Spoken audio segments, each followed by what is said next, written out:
I agree. And I think we're going to see Laura in front of a free Diddy movement maybe in the weeks to come. Watch out, everybody. No, don't put that on me. Welcome to Millennial, the home of pretend adulting and real talk. I'm Andrew. I'm Laura. And I'm Pamela. And we have a friend joining us this week. John Thrasher is back on the show. Welcome back, John. Good to see you. Hey, everybody. Thanks for having me back. It's my favorite thing to do on the internet is be on this show. Is that true? You said that a few minutes ago. I don't believe it. Other than my OnlyFans, yes, this is the thing that I love to do. Yeah. Okay, What is the so focus of your OnlyFans? It's my cat, actually, who you'll see running around without any clothes on in the background here. Okay. So people pay me for that. It's not me. Yeah, it's my cat. Exactly. Oh my Smart. God, I love that. Wait, for real? No. Are you serious? Okay. No, Laura. Honestly, I know. Because Laura and I need a side hustle. There's a lot of weird stuff out there. I should clarify. No, that's not true. Because I'm like, if I can get people to pay me for cute pictures of my dog, I have a backlog of like millions of pictures that I can pull for that. But anyway. All right. Well, John, you do have a side hustle. You are a podcaster yourself, That's right. Mm-hmm. Yeah, that's right. Thank you. I've come on a couple times here to this awesome show and talked about murder and true crime. I do a true crime show called Shaken and Disturbed. You can find it wherever you listen to podcasts. We're on YouTube. We're everywhere at this point. But yeah, so it's a lot of fun, and we do a murder of the week type of episode. We're doing every other week through the summer right now because we both have kind of jam-packed summers. But in the weeks between our murder episodes, we do these things called NMRs, not murder related. And they're kind of just us yapping about whatever we want to talk about. Oh my God, that's so fun. Yeah. Yeah. Well, yeah, welcome back. And thank you. One reason we wanted to have you on is because we want to talk about LawTube. This has been rising in popularity on YouTube. And of course, right now there's a high profile case with Sean Diddy Combs. We'll touch on a little bit during this LawTube discussion. But there's also this trial concerning a Karen Reed that we'll tell everybody about. And yeah, this whole LawTube movement is very interesting. So we'll talk about that in a few minutes. How are you, John, faring in Donald Trump's America? I saw this on the agenda. I was like, don't ask me that question. Okay. You know, it was not easy in the beginning. I don't think any of us really were, at least on this show, right? Having a great time out there in the world. But you know, it's been nice, not to get like really deep into it, but it's been nice to see at least like some of these federal judges like stopping a lot of the chaos that's happening. I'll just tell you, I work in higher education, so it's been a very rough couple of months since this all kind of started. Well, I can only imagine. Yeah, I can't get into like the specific details, but just, I mean, my day to day, we are talking about or having meetings about that type of stuff. And it's just a lot, but you know, we have shows like this, hosts like you guys keeping us not only informed, but entertained. And so that's always my way to escape. I got really into video games all of a sudden. Just that's my escapism. Yeah. Well, everybody needs an escape. Yeah.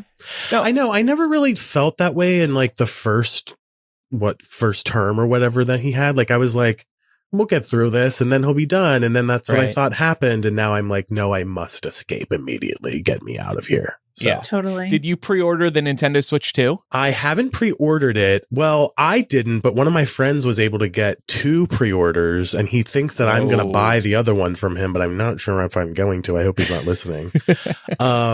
But I do plan to get it. I'm a huge Nintendo fan. Andrew, you and I played Mario Kart every Sunday during the pandemic, if you remember. We did. Yeah, that we had a fun with a bunch of your friends. We played Mario Kart online. That was a good time. You should bring that back whenever you get I thought about Nintendo Switch 2. Yeah, I've started a Twitch account too, so I stream some other games. So I'm like, well, that's fun. Yeah, it's been fun to like kind of do something different than I'm used to doing. Is there like one game that's your bread and butter on there that you stream? Which one is that? Pam, yes. I'm obsessed with this game called Fall Guys. Have you guys heard of Fall Guys? Yeah. Okay, I'm sorry. I know I'm late to the game. I know it came out during the pandemic 5 years ago, whatever, but I discovered it right in November when I needed to discover something like that, if you know what I'm saying. Okay. And I have played it. I'm not exaggerating. Every single day since November. I'm obsessed. It's like me it's great. with good pizza, great pizza on the iPad. You know, just like turns my brain off. Now there's good coffee, great coffee. Exactly. Nice And there's a wholesome game. And I found this like fun little like community on Twitch as well that like love to play it, and they're funny, and you know, it's a fun time. It's a good way to meet people that aren't necessarily in person, if that makes sense. Love that. I need to follow you on Twitch now. Yes, J Thrasher 5 if anyone's listening. I pre-ordered the Nintendo Switch too. You did? And it comes out next weekend. I'm going to be in Salt Lake City for Pride, though, so it's going to be sitting at my front door. I'm going to have my neighbor grab it for me, I think. But now I don't even want to go up to Salt Lake City for Pride. I want to just stay at home and play Mario Kart World. Seriously. I get that, actually, yeah. Yeah.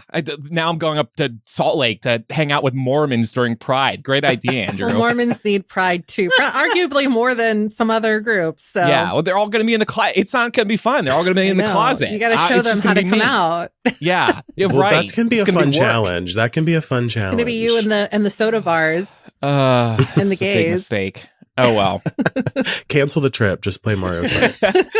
Well, speaking of trips, I actually, over our break, was in England because, as many of our very well-informed listeners may have seen, my husband, Bruce Springsteen, went very anti-Trump during his latest shows, and I decided, well, I have no choice but to fly halfway across the world to investigate this for myself. A comment that he made during one show, first show of the current leg, went viral, and I was very excited to see that. It was really well said by Bruce, basically calling Trump treasonous amongst a bunch of other things. And this is now a major focus of his current show and like the theme of this show through the summer over in Europe, which, you know, this tour was planned well in advance. So it just is what it is in terms of the timing of it. But Bruce is gaining a lot of goodwill from this current show and this anti-Trump speech he's making every night. Washington Post wrote an op-ed, Bruce Springsteen is fighting for the America he sings about. And then in the New York Times, they wrote Bruce Springsteen will never surrender to Donald Trump, which is a reference to one of his songs from the Born in the USA album. So I was excited to see all this. I do wonder if Bruce would do this anti-Trump show in America, because this anti-Trump rhetoric plays really well in Europe. They hate Trump so much over there. I was for one of the shows I went to over in Manchester, I overhear behind me, there's somebody there, a couple there from Kentucky. I'm like, oh, fuck, do they know this is the anti-Trump show? Because Kentucky, you just have to assume. And listening to their conversation with somebody else, they were very much anti-Trump as well. So I was relieved to see that. But over here, like, Bruce is going to get booze for this type of thing, I think. I think so. I mean, but people know that he's anti-Trump. Yeah. Like, he's pulled his songs from being used and rallies and things like that. Like, he's fairly outspoken. So is it just that they just don't want him to like say it at their show? But yeah, it's like a ignorance is bliss kind of thing. Like, I just don't know how, like, I feel like there's a disconnect there if you go to a Bruce Springsteen show and pretend like he's super conservative. Well, I think it's also kind of like keep your politics out of the concert type of thing. That's fair. I mean, like, Taylor Swift fans are kind of the same in some parts of the world. So yeah. They want to go to a concert for an escape. And like, to an extent, I guess I get that. I mean, I would be pissed if I was a big Springsteen fan and he was a Trump fan and I'd have to endure an anti-Biden show. Well, there are some like Green Day, like, it's so funny when Green Day makes headlines nowadays, like being like, oh, like they changed the American Idiot lyrics. Like, they've been doing that since American Idiot came out when we were teenagers. Yeah. So this is not anything new. Andrew, what is the expectation of the crowd at a Springsteen show? Because like I know a few of you here on the show know, I'm a huge Gaga fan. No one's going there worried about, you know, any kind of Trump protests or protests, yes, but you know, any kind of politics that were pro-Trump. In your experience, has that been like 50-50? Like, what's the breakdown? He's avoided bringing up politics for a while at the shows. He used to do it more, then he got away from it for a while. And I think he's so pissed, like actually pissed at what's going on with Trump, that he decided to bring it back. Yeah. So I think the expectation is kind of like he's going to leave it aside. People know his politics, to Pam's point. So why is he going to bring it up again? And now, Pam also said, well, don't people know his politics? Why do they go to the show if they know he's like, let's say, anti-Trump? When I went to a show here in Vegas last year, it was Pat and I were having dinner before, right outside the concert. And this guy sitting at the table next to us is like, if he brings up politics, I'm out of here. Forget this. And I'm like, fine, okay, you already bye. paid for the ticket. Like, Yeah, I that's already the made money thing. off you, dude. More room for me in the aisle. Peace out. Think you're hurting Bruce? Like, Yeah, what? right. Yeah. He Bruce doesn't- does not give a damn about you, random man. Yeah. Yeah, but that's the attitude people have. People really, think that way. Hmm. Anyway, Doesn't I was he very have a pleased book to see this. with Obama? Does he have a He book with does. Obama? Yeah, I have okay. it. It's So signed why by are both of people them. confused at this point with him? I don't know. That's weird to me. Again, it's like they want these artists, any artists, to leave the politics at home. Don't bring it to the concert. Yeah. Don't bring it to the television show. Whatever. Leave it at Unless home. you agree with me, then Right. yeah. And how dare you share an opinion? How dare you have an opinion?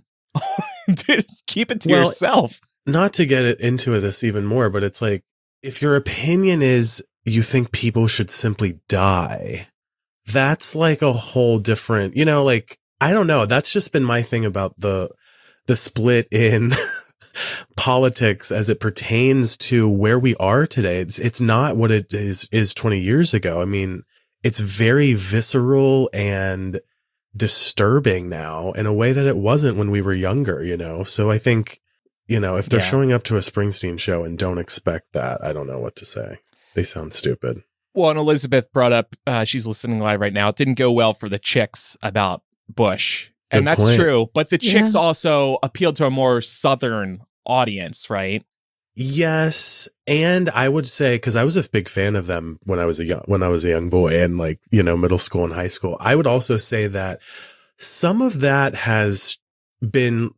wrong has been righted over the last couple of decades. I think that was more viscerally I don't know. I think is rooted in some racism as well, but and I'm not trying to be a historian about the chicks by any means, but some of that I feel was righted eventually, but I could be wrong. I don't want to speak out of place about the chicks. But. Yeah, later on, I would agree with you. I think part of it too was just that the timing when they spoke out. It's there were a lot of people that were really patriotic post 9/11.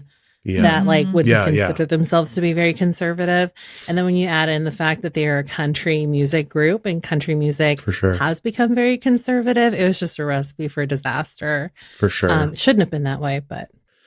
Can I add one more thing here? Mm-hmm. Sure. Just because, Andrew, you had mentioned a second ago about being in Europe and how everyone hates Trump over there. Oh yeah, it's amazing. I remember you reminded me about something that happened. So in 2006, this is how old I am. Prepare yourselves, everybody. In 2006, I went to Italy and taught English to, Italian children at a summer camp. Yeah. You guys, this was right in the midst when we were all starting to become friends. And I met so many people from Ireland and the UK. That's where the bulk of the other teachers were coming from. There were a handful of us from the US, but most of them were Irish and British. And I would meet their friends and sometimes their family if they came to visit. And I met all these people, and every single person I'd be like, "Hi, I'm John." And they'd hear my accent and they'd be like, "Oh, you're American." And I'm like, "Yeah."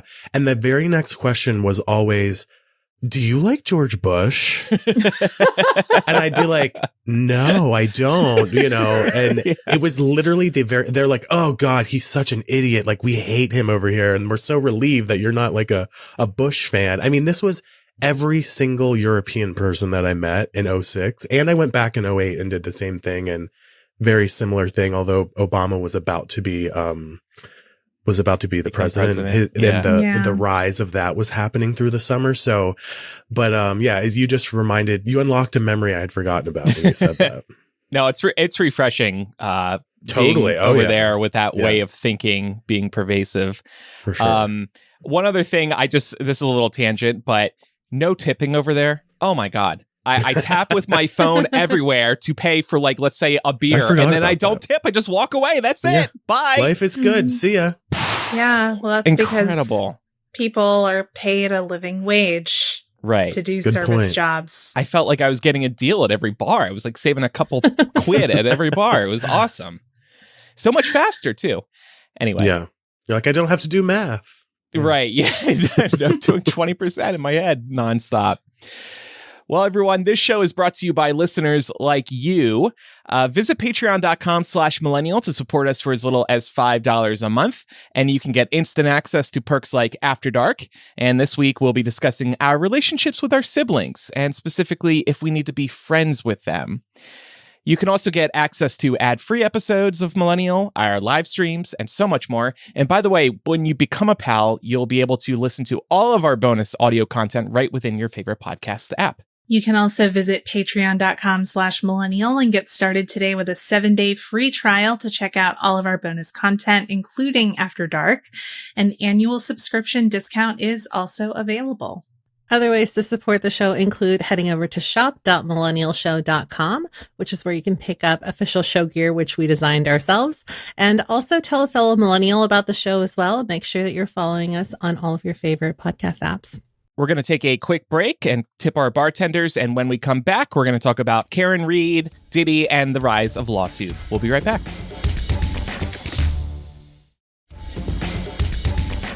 So since we have John here and he's kind of like our resident true crime correspondent, we felt like we'd be remiss not to talk about some really high profile cases that are currently in court right now.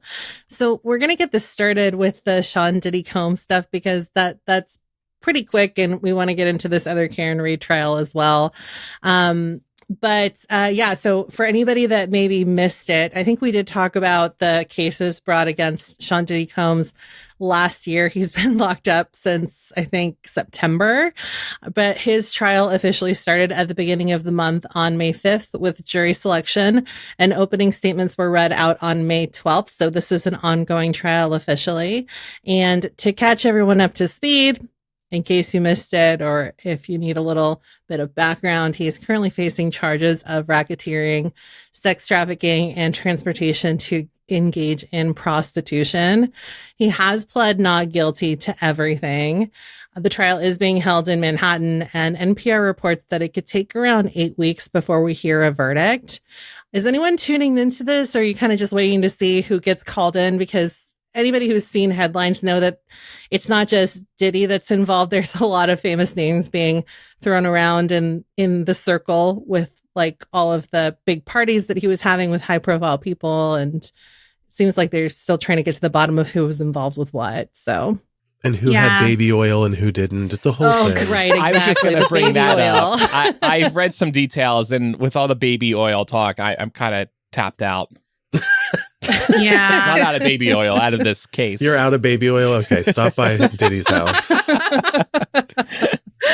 I'm not proactively staying on top of it, but I am interested. So you can bet that my FYP is serving up all the updates. I was just going to say, that's how I'm getting my news too. Yeah, like that's these how pop culture commentators are keeping me up to date on TikTok. Yeah, we're tracking it on my show, Shaken and Disturbed, but we typically like to wait until there's a verdict and someone has either been convicted or not before we kind of do our episodes. That being said, there is a lot of interest on this. I kind of follow like YouTube trends and Google trends to see what's going on, and Diddy has been somewhat consistently popular because I think what you said, Andrew, all the celebrities connected to this case. But I feel like we're not even close to the bombshells yet, right? Pam, you said it just started a couple like days ago, really, weeks ago. So I think we're going to hear some really crazy stuff over the summer. Yeah, aside from his ex-girlfriend, I think that the biggest name they've called so far is Kid Cudi. And even Kid Cudi is kind of like not the best known rapper, you know? He's like, he is well known, but he's kind of mid-tier. So I think that it'll definitely make larger headlines, to your point, if some of the bigger people start coming out. I know that like Britney Spears' name popped up as well because she was at one of his parties right before that crazy viral MTV VMAs performance she did, which was supposed to be like her big comeback. And then everyone was like, why is Britney off? And now it turns out that maybe it's because she was super hungover from one of Diddy's parties the night before. Yeah. So. Isn't Ashton Kutcher rumored to be someone who's tied up in all of this? That is disturbing. Allegedly. Make sure you say that. Yeah. Allegedly. Coming after your Millennial money, if you don't say that. This is why we have to wait for John to be on these episodes. Well, I was going to say, I'm like nervous because I'm like, I'm so used to not being able to even talk about some of this stuff, because when I worked in my previous roles at like NBC and stuff, when I started my true crime career, we would have a lawyer on the show who would like make sure we stopped in our tracks if we started saying anything that would be even remotely close to that. So I'm going to help guide you guys as best as I can. I'll be the lawyer for today's episode. Hey, I love it. Is that why you and Darren don't discuss a trial until after it's concluded? Yes. Oh, interesting. Okay. Yeah, I mean, it's not, frankly, we're an independent show. No one's really going to come in and try to like, at the most they'll cease and desist, and that's fine. But like, having previously, that's fine. That's fine. I'll just take the episode down. But, previously having worked at like NBC, and I've worked at A&E and Lifetime, like, those are the types of places that get targeted if you say something that's, because they have slanderous. Money. Yeah, and they have the money. That's my point. Thank you, Pam. Yes, they have the money that people can sue and receive. Luckily, that never happened, but you do have to just be careful. And honestly, too, it's also just a matter of, being fair. At the end of the day, everyone is allowed to have due process. And yes, it doesn't look good for Diddy, but let's go through, the same exact due process that any other American gets, and wait for a final calling, and then make our decisions there. Mm-hmm. That's which I think will come up specifically in our Karen Reed conversation as well. Yeah. Yes. And great transition, because we do want to talk about Karen Reed. This is again another really high profile case that's making headlines. And I believe that Laura put together a little primer about this case for the uninitiated. Yeah. And so granted, my primer for the uninitiated is definitely from me watching lots of coverage by other content creators, but also watching a really fabulous documentary series on HBO Max, which I would definitely recommend you check out. It's called Body in the Snow. And the reason for that title is because that's what happened here. So Karen Reed, who I think formerly was an adjunct professor, who pleaded not guilty to second-degree murder of her boyfriend, who was a Boston City police officer. And what happened here is that this officer ended up laying in the snow. We learned after the fact, sort of after you start digging into the case, that his wounds were pretty substantial head to toe. The man had faced some blunt force trauma in a way that doesn't necessarily match the story that the prosecution is trying to put together, which is that they allege that Karen Reed threw her car into reverse and hit her boyfriend, knocked him unconscious, and left him laying in the snow to die for hours. However, when they found him, I guess he was still barely alive, but he was basically dead at that point. So this really, maybe at the outset, seemed like an open and closed case to someone who didn't have the additional detail. But it later came out that there are some inconsistencies in this case. There is definitely a lot of suspicion against multiple members of the Boston police force who may or may not have been involved in the murder of one of their brethren. But it's looking like this is a case where you're either having someone, you have Karen Reed, who she either did this and killed her boyfriend brutally, or she was framed, allegedly. Again, just making sure to tack that allegedly onto every statement. John, have I captured the broad strokes of this story accurately? Yeah, I think one of the things that is a really important aspect to add here is that if she hit him, there's also this kind of sub conversation about whether it was intentional or not. Oh, yeah. So then it would be involuntary manslaughter. Exactly. Yeah. And that would be a gigantic difference in the conviction and then, of course, the sentencing. I mean, that could be a difference between life in prison without parole and 20 years, you know, in some cases, depending on what state you're in.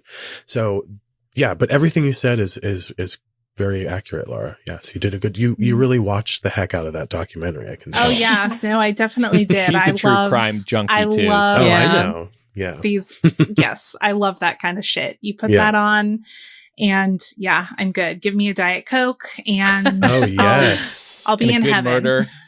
And she'll be in heaven. Let's clip this. Yeah. Exactly. Well, we know that the first trial of Karen Read ended in a hung jury, which is why they're back again for round 2. And I'm not sure if anyone has been, you know, sort of routinely following this round 2 case. John, I'm assuming that you have. A little, yeah, a little bit.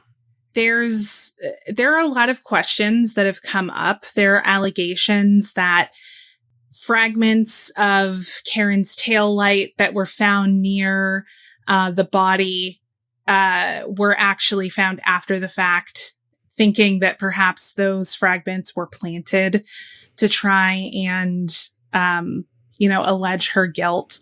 But I know that the defense also pulled records of from her car, which is not a thing that I knew you could do, but I guess cars are basically computers at this point, because you can, for a specific time period, you can pull the car's acceleration and deceleration and braking activity, and you can get timestamps for when exactly it did all those things and how quickly it did them.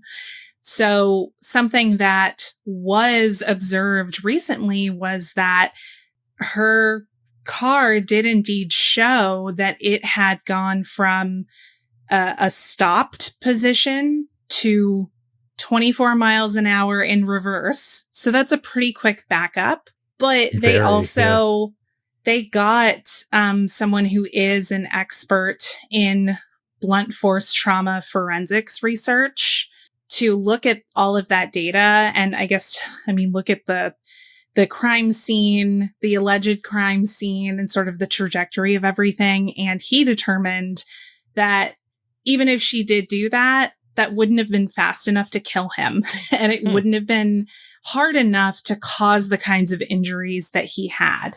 That's what I have said about this case as well. Yeah.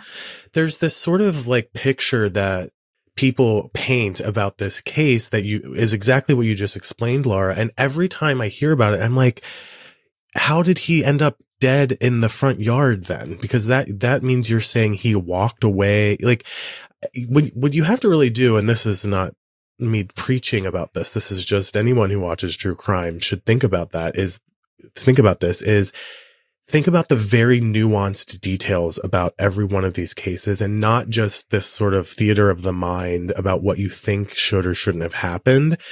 Because in my experience as a podcaster and as a true crime producer, is a lot of people jump to what they think the final thought is, and they piece together everything in between, but it's not always the case. And when it comes to this particular case, it just doesn't sound like there's enough solid evidence to convict her, in my opinion. I don't know if you guys think the same thing, but. Yeah, that's kind of where I land. Even especially after watching the documentary. And John, I'll be curious to know if you had the same take. I was like, I think Karen Read's problem is that unfortunately she is not a super compelling witness. Yeah. She's not someone who I think is easy for people to root for, because sometimes in interviews she says things that leave me feeling like, wait, what? Yeah. Like, what? And I think part of it too, and I have to imagine there's some degree of sexism that plays into this. I was just going to say that, yes. Because she also did a lot of her grieving of her boyfriend. This happened 3 years ago at this point. Like, she has been through that, and she's focusing now on defending herself at this point and trying not to go to jail. So people look at her and they expect her to look or be more sad about this death. And they assume, well, you're not, so you must have been the one to do it. And obviously that's not fair. But, you know, there's still some things about the story that I think give people pause, like the fact that they had been out drinking the night that this happened. She brought him to this house party at a house that did not look like anybody was really there. She sent him inside to see if they were welcome there, and he never came back out. And she was like, well, screw you, I'm going home then. And she just left him there. Yeah. Again, I'm not saying that means she did it. I think there's maybe another part to the story that we don't know, but I don't think, I agree with you. I just don't think there's enough actual evidence to prove that she could have done this. Yeah, I think there's a lot everything I know about the Karen Read trial, I've learned from like my one friend who's obsessed with LawTube, which we're going to get to in a minute. And she was really the inspiration for half of this conversation. But like a lot of what's coming out on the other side of this with like phones being destroyed and all the butt dials and, you know, some like kind of rock, maybe or maybe not being planted at the scene of the crime for the second walkthrough. It just seems like there's some weird stuff. And it's not just that she's unlikable or that there's a lot of unknowns or like there's like ring camera footage that doesn't exist. And also, I guess like some headlines were misconstrued when this first happened. So, and there's been a lot of that too. There's been a lot of misconceptions about things that, you know, either were or weren't said, were or weren't texted. But I will say, I don't think Karen's the only one that has maybe some appearance problems in terms of just credibility as like a witness, or as a suspect. Because, you know, what's the other lady's name? John, you might remember the one who in her Google search history, it was like, how long does it take for a body to die? Yeah. Come on. Well, you haven't Googled that before? But then there was even some discrepancies about that because it was about what time did that actually happen? Because if you know, if you're stumbling upon your dead boyfriend and he may have been alive when you stumbled upon him, then I would say that's somewhat of a legitimate thing I would Google if it meant life or death for him, you know, if it was, how long does it take to murder my boyfriend and you know, like, and all the details, then that's one thing. But I hate to get nuanced like that because I understand what the optics of that Google search is. I'm not trying to downplay that, but I still am. If I'm on that jury, I'm still like, I'm not fully convinced at this point. Right. Well, and Alyssa in our Discord is actually calling out, some suspicion that I think the friends who were hosting this party, Brian and Nicole Albert, so they've definitely had some suspicion raised of them because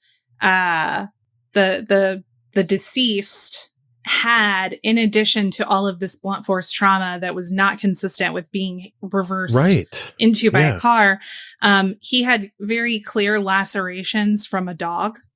And that's right. The dog. Yes, I forgot about that. Yeah. Brian and Nicole, they allegedly had a German Shepherd. I was just going to say, yep. They allegedly had a German Shepherd that they allegedly rehomed after this happened. Interesting. So didn't they also sell their house allegedly? Yes. Well, listen, some things are factual and you can report on. Let's not forget that. Well, I couldn't remember if it was fact or not, John, so I was covering my own Well, you know what we can do here? I'll help us all out. We should just take a second for everyone listening to let you know that Brian and Nicole Albert have not been charged for any crimes connected to this case, and that'll take care of the rest of the episode. There we go. Thank you. I did want to also say, I don't know if you missed this or not, Laura, but Alyssa had mentioned earlier when we started this conversation that they're local to the Karen Read stuff. It's interesting because people here in Massachusetts definitely have opinions. So it's crazy that it's like it's local intrigue, but now it's become national intrigue. Totally. Yeah, and I mean there is a whole free Karen Read movement, and one of the big, I think, pillars of this story that's getting all the national attention at this point is kind of that the Free Karen Read movement has a bit of celebrity worship to it. Not amongst all followers, of course, that wouldn't be fair to say, but there is definitely a contingent of people who are treating this like entertainment, and it's not. And of course, like, we're talking about it here on the show, which is entertainment, but and the documentary that we informing watched. people. Yes. But the thing is, though, I think it's important to know where to draw that line, right? Mm-hmm. Like, yes. You know, if I'm going to go and like stand my body in front of a courthouse and be part of a free whoever movement, I better be damn sure that I actually know what I believe. I agree, and I think we're going to see Laura in front of a free Diddy movement maybe in the weeks to come. Watch out, everybody. No, don't put that on me. I'm kidding. Imagine we see Laura on TikTok. Get me. Yeah. He hates Diddy and he'll hate me too. Oh my God. No, I'm just We should change our protest sign in our album art to say free Diddy. That'll really get people clicking into the podcast. Lots of new subs. God. Imagine. I think someone Elizabeth called out in the Discord that allegedly should go on the Millennial whiteboard in our album art. 100%. I agree.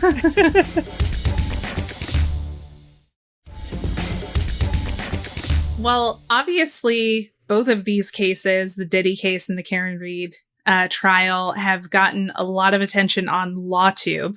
So, Pam, I want to toss it back over to you to give us a little bit of a primer on that side of our discussion. Yeah, so this really seems to be a rising subsection on YouTube. Think of it like book talk for TikTok, but on YouTube. And it's law-based. So for anyone who doesn't know, LawTube is actually just comprised of attorney content creators who live stream and commentate on legal cases.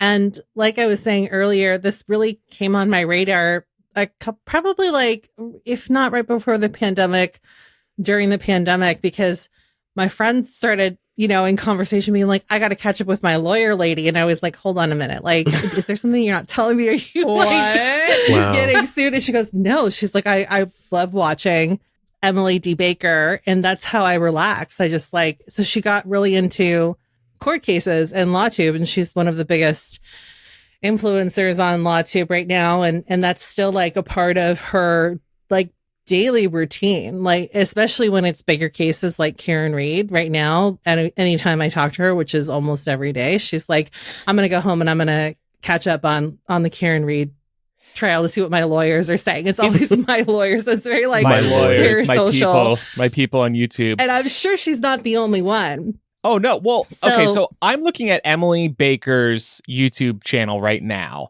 She streamed earlier today for almost 8 hours, 380,000 views. And looking at the rest of the streams, one from 6 days ago, over 500,000 views. I think, Pam, that for your friend and probably hundreds of thousands of other people, it's kind of good like background television to turn on. That's exactly what it is. Yeah. I mean, like she, she's single, she lives alone, and you want background information. My friend has no life, so she's just like, but not to say being single means you have no life. No, but I could say that the same about me. It's kind of like in the springtime, I'll turn on the baseball game because it's like, I don't like a house that's too quiet, or like, it's the equivalent of us turning on a podcast, but for her, she turns on LawTube. Definitely. Yeah, a lot of people do that with YouTube and Twitch. They'll find streamers that are doing like long form streaming over several hours, and just use it as background noise. So it's really cool. I go to twitch.tv/ what was it? John Thrasher 5? J Thrasher 5. J Thrasher 5, and I watch John play as a derpy fall guy character and fall over the edge of a cliff endlessly. And I'm having the time of my life doing it. So there you go. Enjoy that. Yes. But to get back on track here a little bit, John, since you are kind of in the true crime space, and in my head, true crime and LawTube must be adjacent, if not now turning into a bit more of a cross section. So, like, have you seen an uptick in crossover between fans of true crime, like what you do on your show, and fans of LawTube coming out of the woodwork? It's funny. Andrew had messaged me couple weeks ago at this point about this episode, and I hadn't really heard of it, to be honest with you.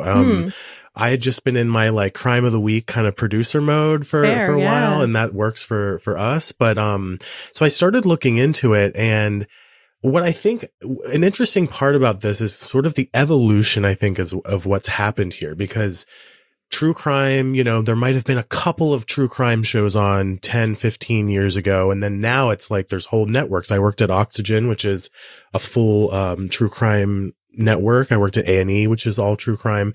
So it just kind of makes sense that lawyers would eventually kind of find their way onto these platforms to, in my opinion, inform and share their knowledge with people that want even more details or even more explanation to their true crime shows. You know, you can hear all the gory details about what's happened in a murder, but then what happened afterwards? Why exactly did that person who murdered a whole family only get 10 years in prison with the possibility of parole, whereas someone else was sentenced to life in prison for maybe a lesser crime? Those types of things, I feel like, are sort of like the next generation of true crime consumption, which is just becoming really good at understanding the whys and the hows, which I think is great, in my opinion, because I do think it makes a more educated viewer, which I think as a society is very important. Laura was just, one of you, was just talking about the line of entertainment with true crime. That is something that I have thought of in my true crime career every single day, because you want to make sure you aren't getting into the silly or the grotesque or the overly inappropriate kind of conversation there. And I proudly think my colleagues and I have done a great job at that. But this is all just to say that I think, like, you know, this is the next step, I would say, in like the true crime genre. And I'm excited about that. One last thing I'll say, and shout out to, I know, Laura, you're a big fan of Rabia Chaudhry. Love her. Yeah. So she's kind of been doing this for a long time. Her show is called Undisclosed. And when Serial came out, let me give some background context, actually, for those who might not know. So Adnan Syed, very famous case. Serial was created around his case. Rabia was the sister of Adnan's best friend, who is a lawyer, and brought the case to Sarah Koenig, who then is the voice you hear in Serial and who produced Serial. After Serial came out, Rabia had some issues with it. I'll let you listen to Rabia tell you about those things. But because of that, Rabia did this show, Undisclosed, with her co-host named Colin something. I'm forgetting his last name. And she kind of walked through the legal process of like how this happened to Adnan and what was next for him. And, she's been doing that for 10 years now. So like I said, that's a podcast, and it was just audio for a very long time. And now it's now that YouTube is, I would say, even more of a household app than it ever has been. I think this is the obvious next step for true crime. And I love it personally. No, that makes a lot of sense, because I think it's really easy for people to forget that documentaries have a bias, right? And so that kind of tugs at the morality or the personal code of ethics that you might have as a person. But the law does not really take that into account. It's all about the legality. So the legality doesn't care about how you personally feel about somebody. That's it's a great just point, Pam. That's the law. So I could see why people would be interested in trying to figure out why something doesn't go the way that they personally think it should have gone. And John, to your point about the popularity of YouTube, it has beaten Netflix in terms of viewership numbers. YouTube announced sometime within the last few months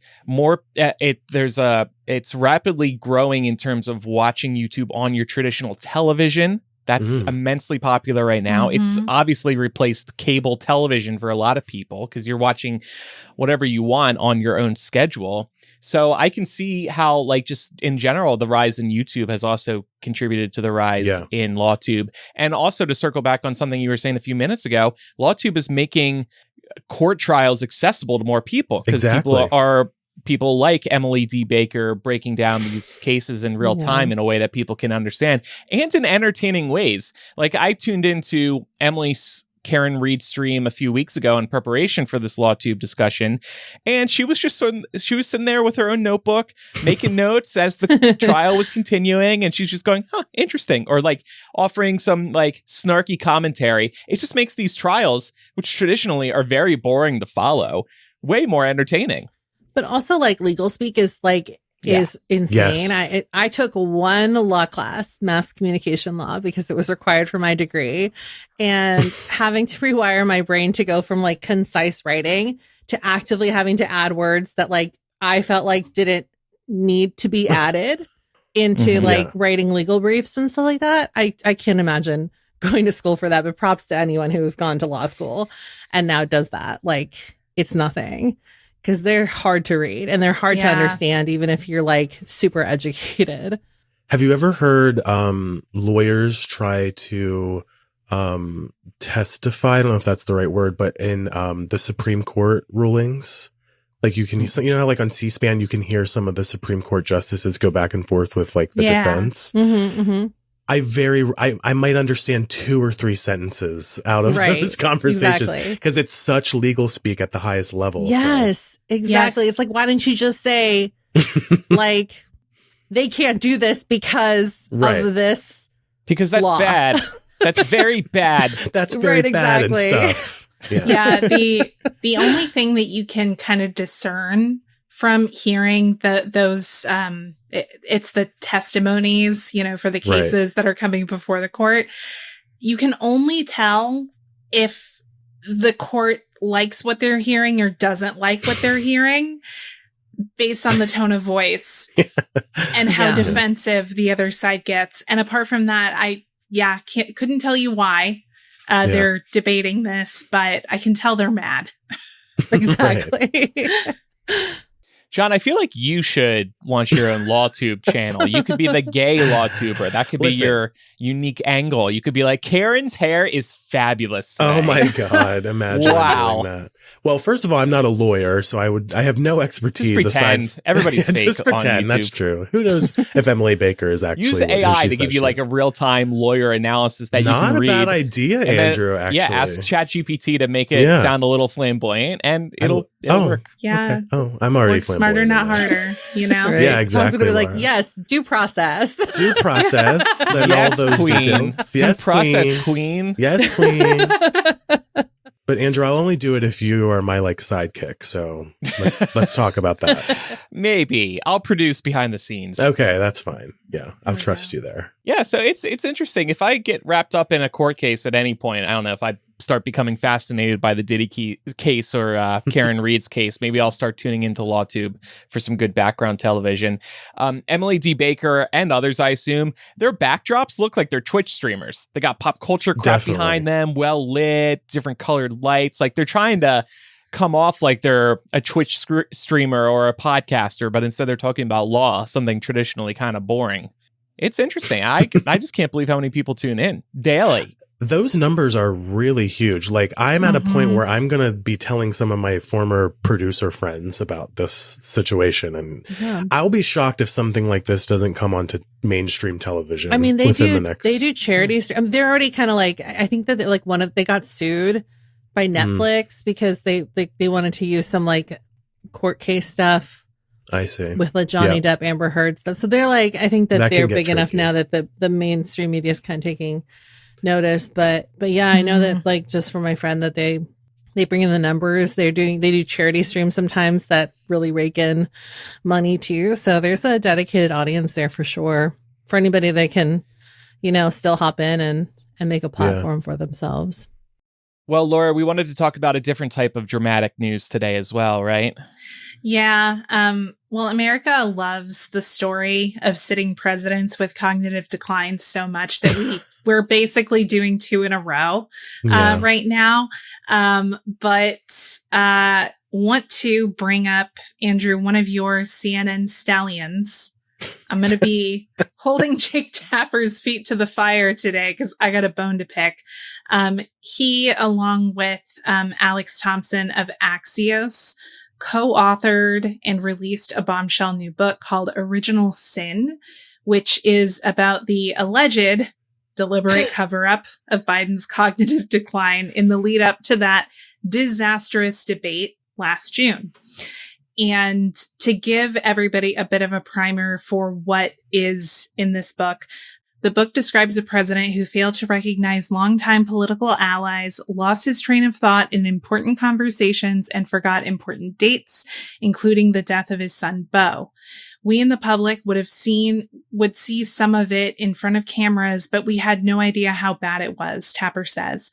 Tapper says one source described a president that was being propped up by aides. One person told us that the presidency was, at best, a 5-person board with Joe Biden as the chairman of the board.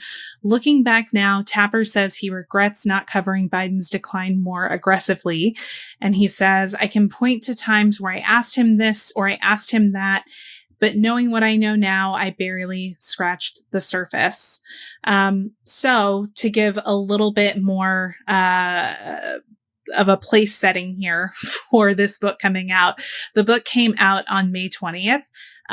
But, you know, just in case you were to forget about that in the days leading up to the 20th, Tapper and basically all of his co-anchors and CNN have basically just turned their broadcast into free advertising for this book because they were hawking it at every freaking turn. I don't even watch cable news, and I still became aware of this because it went viral on TikTok and social. People were like, okay, Jake Tapper, you are hawking this book about information that would have been really good to know like a year ago, and now you're making us pay for it. But what I really loved, because I love irony, 2 days before the release of Original Sin, Biden announced that he'd been diagnosed with a very aggressive form of prostate cancer, which has obviously caused quite a bit of blowback on Jake Tapper as well as on CNN for this timing seeming insensitive to the president's, you know, health prognosis. But with all of that established, I wanted to ask, what does everyone here make of this bombshell book? See, you keep calling it a bombshell book, so you're kind of like fueling the fire here in terms of the importance of this book. Mean, like, you heard these bombshells? Well, no, I'm mocking it because they keep calling it a bombshell. Oh, okay. Well, a couple of things. First of all, I love some political gossip, so I did put a hold on this on Libby, and in fact, I just came into my Kindle earlier today, so I started reading a couple of chapters before coming on to the show, and Jake Tapper does say at the start of the book, and his co-author, Alex Thompson, that a lot of their sources didn't start talking until after Biden lost. So there is that. It's not like Tapper was holding all of this information prior to the election. And I'm not too far into the book yet. I'm a couple chapters into it, but they start by framing, by explaining the type of person that Biden and his family is and how he just always wants to power forward and how they kind of have a history of hiding information, kind of just setting up how we got to this point. So I thought that was interesting because it was stuff I hadn't heard before. Next point I'll make is if, let's say Jake Tapper had all this information and he's been saving it for the book all along and he's known for, let's say, a year, was anybody going to take it seriously and be like, you know what? Jake Tapper on Failing CNN is talking about this on his daily afternoon news show. We have to take this seriously and push Biden out? No, it wouldn't have made any headlines at all. But now, after the fact, with hindsight in view, we can jump to these conclusions about like the importance of this information and shit on Jake Tapper. And look, I'm not a CNN fanboy anymore. I don't watch CNN anymore. Well, yes, CNN stallions. Tapper was one of my CNN. I mean, of course, obviously, I still love Anderson Cooper and want to sleep with him. But other than that, I don't really care about these people or CNN. I just think we're blaming the wrong person here when it comes to Biden and what happened. Yeah, I mean, I don't, but I also don't think that Tapper is the only person the blame belongs with. I think a lot of people do. And like, yeah, totally. I think a number of people didn't start coming forward until they realized there was nothing left for them to lose, until, you know, after Biden had lost the election. But what I think it does speak to is that Tapper, I mean, by his own admission, ignored his instincts multiple times about Biden's readiness to do this job. And I think particularly given the fact that Biden had ascended to his first term with the intention of it being his only term, and that he was very much public and on the record for that. I think the fact that journalists like Jake Tapper, not just him, but I think the fact that more people didn't really hold him to that and didn't push when they had that instinct that something was wrong is a miss. I think it is. So I think some of this does lie at his feet, but I'm being a little harder on him because he's basically turned what should be publicly available information into a cash cow by paywalling it effectively. That's a good point. And I mean, the other thing too is that like people like Tapper have access, right? And that's where I think the bitterness comes into play. Is like if you are a journalist at this level and you have access, then you have more of an obligation to do your due diligence and to ask the hard questions, even if you're going off script or if your producer is warning you against it, because that's not something that like the everyman working at the town paper can do. But that's also why the everyman working at the town paper can often uncover stuff that like these larger conglomerates can't. Like bigger news usually breaks on the ground floor. It's hardly ever breaking at places like CNN or network news. Yeah, that's true. I will also add, I'm being very generous with my analysis during this discussion, I think, and sorry, I guess, but I think this is also just a good book to have out there for historical purposes. I mean, yeah, we all kind of know what he's talking about right now in present day, but decades from now, I think this will be an important part of history, just learning more about Biden's decline. It's really going to make a difference going forward. I think that's really what comes into play here, right? It's like at this point, if this information comes out, it doesn't matter because Biden isn't going to run after Trump's 4 years are up. The damage has already been done, right? And you could argue that the damage was done more than it needed to be because they waited so long to pull the plug on him and endorse Kamala. I guess if anything good comes of a book like this, it's a larger conversation about people staying on longer than they should. And I know, Laura, you have a little stat you want to bring up in a few minutes. But I also worry that it's not going to make a difference that way because there's too many old people that hold positions. Allegedly. Right. What is old? Can you be allegedly old? I mean, what is the alleged? What are you alleging exactly? Simply aging? Exactly. Well, I'm alleging that if there's a cutoff date for being too young, then there should be a cutoff date for being too old. Oh, I like that. I've never heard that. That's a good point. I actually agree with you, Pam, because like if none of us could run for president until we were 35, okay, fine. Why? But like, why can you run when you're like 80 and cognitively not all there? Yeah. Yeah.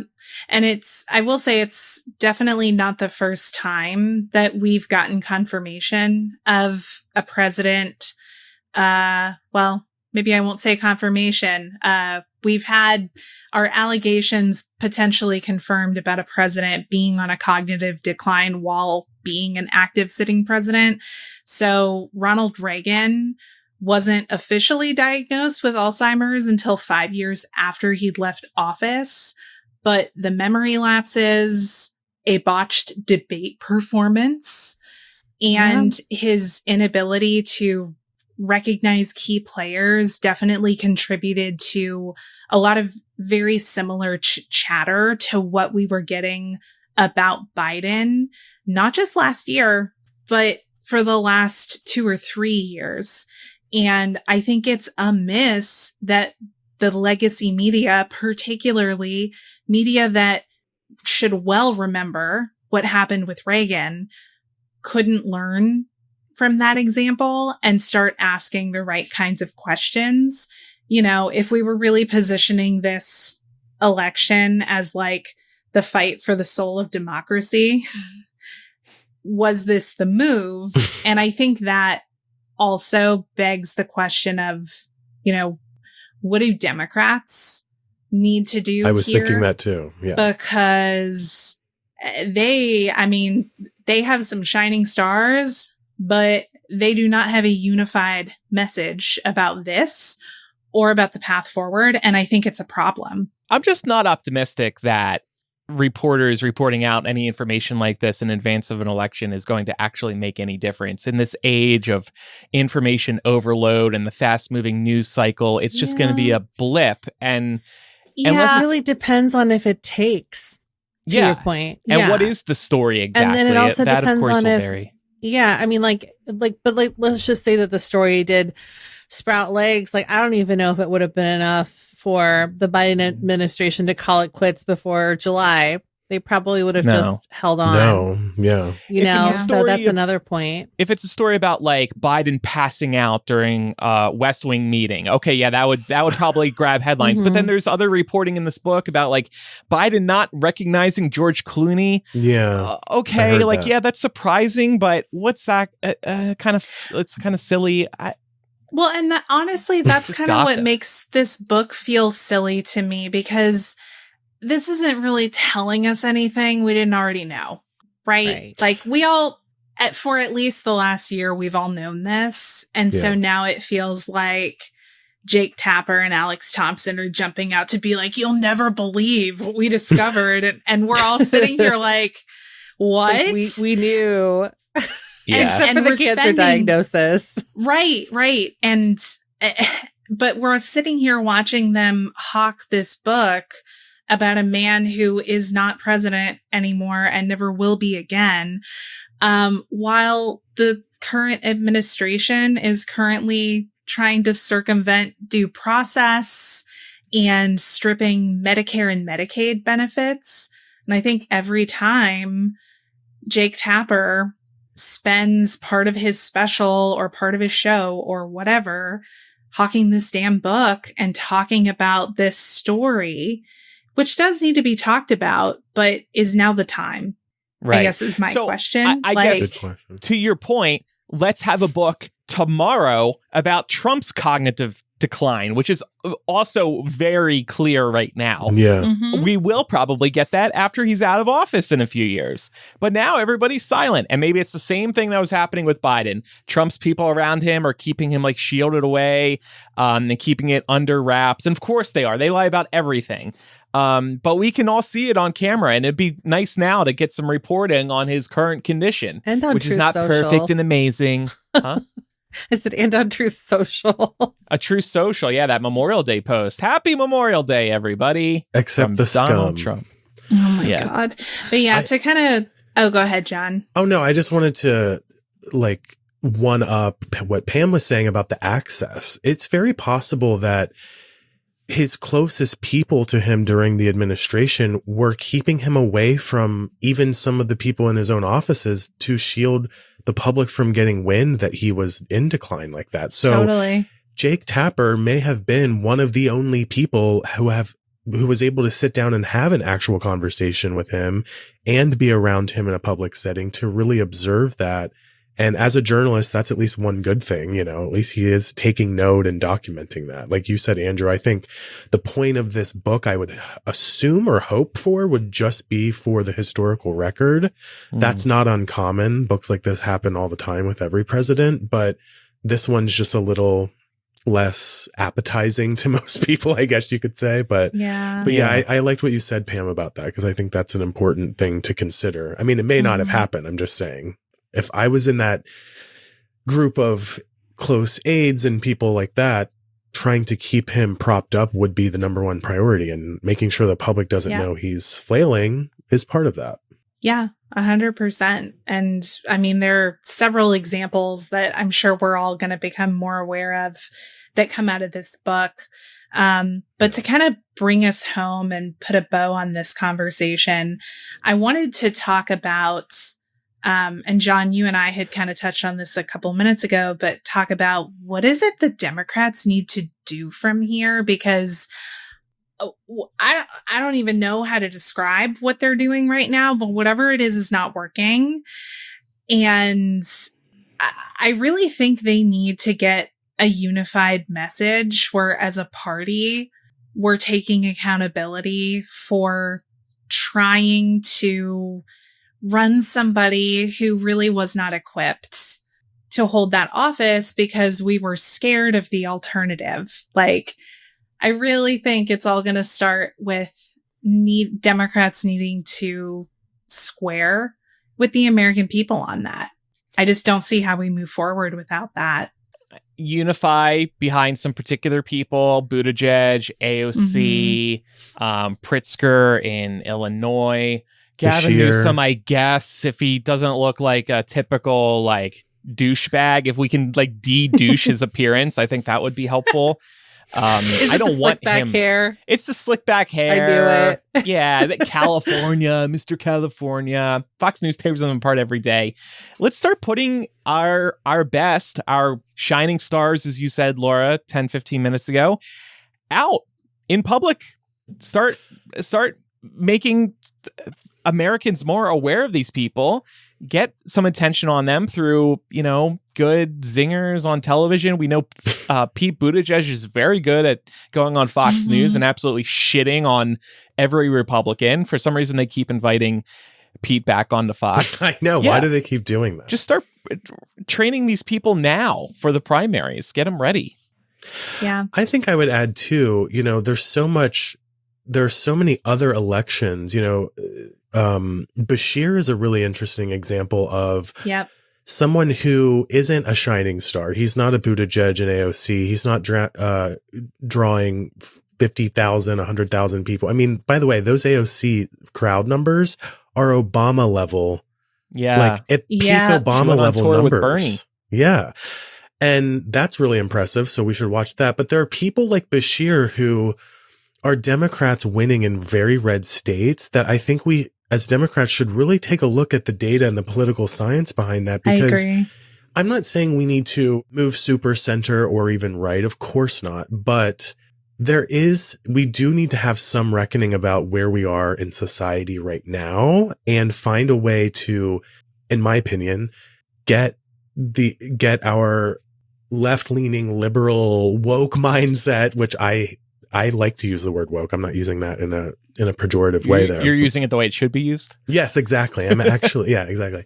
But also understanding that if we want to get the independents and some of the rights votes when the time comes, that we have to be sort of middle-minded and when it comes to who we are putting out there. I don't know if this is true. Let me just start with that. Okay. I saw this on the internet, so it must be true. But, there were reports that Obama did not want to have Kamala Harris as the heir apparent and wanted a primary. Yes. But what is the thing at the convention? Contested convention. Oh, yeah. He wanted a floor fight. True. Is that true? I wasn't sure if that was true. And I think that would have been a really interesting way to reboot and restart in a way because let's face it, even the most ardent Democrats, as much as we thought Biden would be fine to some degree, we were starting to see, as we've just talked about specifically, things were not going well for him. And so I think the party was moving away from Biden, and it would have been a perfect way to restart and like you just said, Andrew, bring a new star to the front of the line in a sense. And unfortunately that didn't happen. And now we're in this like weird vacuum about what's happening now that Trump is in office. Yeah. And it's tough because I also would have preferred that we have a primary. Yeah, for sure. I think the issue with that was, though, the only candidate who could access Biden's campaign funding was That's Kamala. A good point, Laura. Yes, that's true. So that point, war yes. chest that they had, that would not have been available to any other candidate. Not that it ended up mattering terribly much. So, hindsight is 2020. But yeah, no, that's a very good point though. Yeah. I think that, all of this just feels very stark when you put it up against the fact that we've had 3 sitting Democrats pass away, not from nefarious means, just from like medical conditions since they took office in January. I mean, it's not even May. The guy that Nancy Pelosi basically kneecapped AOC against for being chair of the ethics committee, she completely tanked AOC's chances at getting that chair seat for this other 70-something-year-old guy who had throat cancer. Guess what? He just died the other day. Yeah. I didn't even know that. Why do we keep doing this to ourselves? Stop.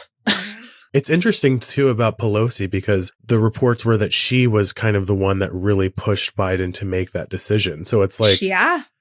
So there's like some things you want to like, you want to give her credit for the experience and knowledge. But then it's like when it comes to the next wave, these older Democrats just will not let go. Yeah. Sad. Just die already. 85-year-old Nancy Pelosi. Allegedly.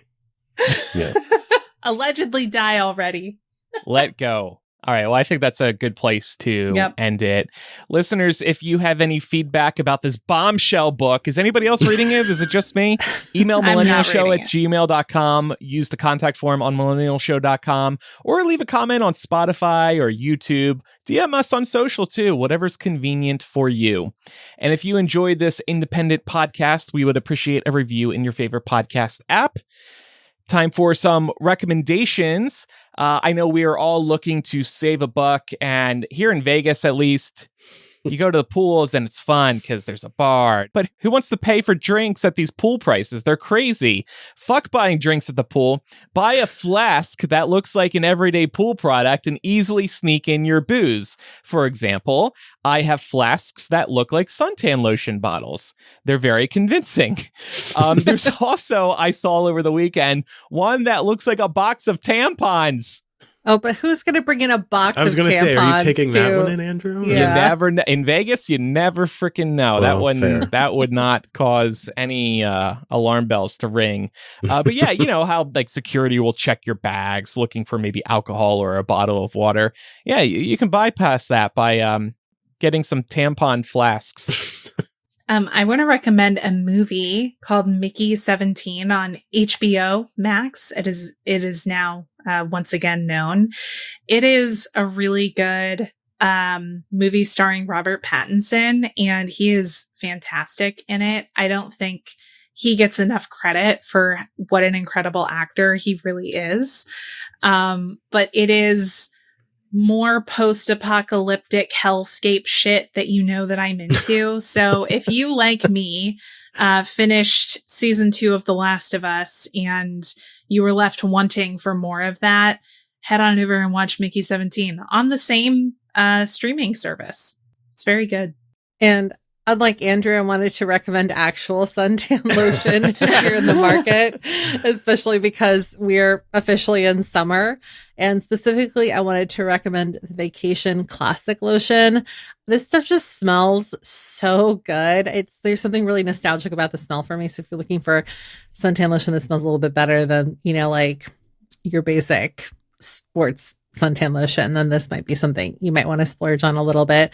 SPF 50, which is great if you burn like I do. And if you have a Costco membership, they actually sell it in a 2-pack for $19. So you're basically getting 2 for 1, which is a really good deal. Nice. I was going to say, I mentioned at the top of the show, so this is already kind of old news, but I was going to recommend, if you're bored and you love video games, Fall Guys is a really fun video game, guys. In fact, I asked ChatGPT to give me a summary just for this show. Fall Guys is a lighthearted, for somebody who's never played a video game, okay? Fall Guys is a lighthearted, colorful game where dozens of jelly bean-shaped characters compete in a series of obstacle courses and challenges. Players race, jump, and tumble through silly mini-games, trying to avoid elimination and be the last one standing. It's easy to pick up, full of slapstick fun, and feels like a game show come to life. I'd say that's accurate. That's very accurate. Description. I was like, that is exactly what this is. So it's a great way to kill time and get away from the world. That's my recommendation. Cool. Thanks for letting me do that. Yeah, and thank you for joining us today, John. It was great having you on. You're a podcasting natural. Thank you. Do you have anything you want to plug? Well, if you guys are interested, like I said, I have I co-host Shaken and Disturbed with my co-host Darren Karp. She's Andy Cohen's assistant, so she will sometimes throw in some Bravo behind the scenes details. Andrew, she's very good friends with Anderson Cooper, so if you need me to make a contact there, like let me know. It sounds like you're interested. Sounds good. Okay. Yeah, okay. I'll keep you posted. And because Andrew's posting it, I can see typing. My Twitch account is twitch.tv/JThrasher5. I go live like once or twice a week and play video games and talk to people about whatever's on my mind. So yeah, that's fun. Thanks so much for having me. I really love talking to you guys. Yeah, likewise. And John's going to stick around for our discussion in After Dark today because he has siblings as well. I do. So we'll jump into that discussion in a moment for patrons and Apple Podcast subscribers. Thanks everyone for listening. I'm Andrew. I'm Laura. I'm Pamela. And I'm John. Bye everyone. Bye. Bye.